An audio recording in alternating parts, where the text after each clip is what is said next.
بله، جای حقیقی اینجاست. برو داخل.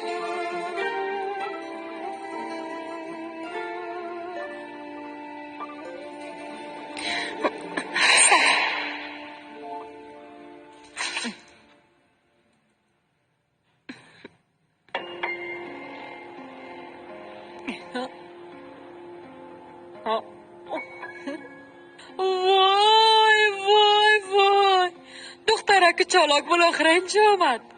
و دخترک کاتهانای بزرگم فریب داده بود همی از ها.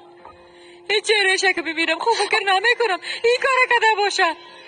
والله هرگز که باشه باور کده نمیتونم. گوش کن، پول زیادات هانا را دوست دادی همتو نیست که اما خوب باید نمان بدی دختر جان. زیاد پول نگرفته به نظرم دردانه خواهره که اینجا چی میکرد؟ بله حتما پول زیاد داره.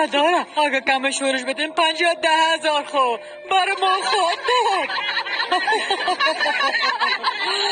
اومه در کجا خوابیدن میتونم؟ آها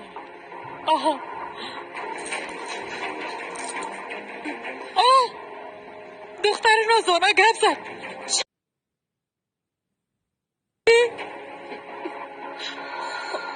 دخترها اینجا کدام جای خالی است؟ بیبی دیدی؟ با تو هیچ جایی نمانده شیشکک. کسی که آخر بیایه همه قسم به جای میمونه دیگه.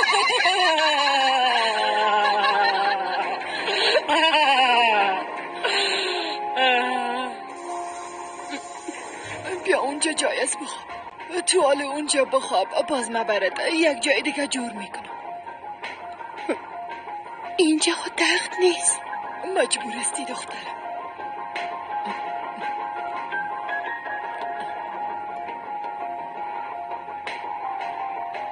حالا دیگه بیا بخواب.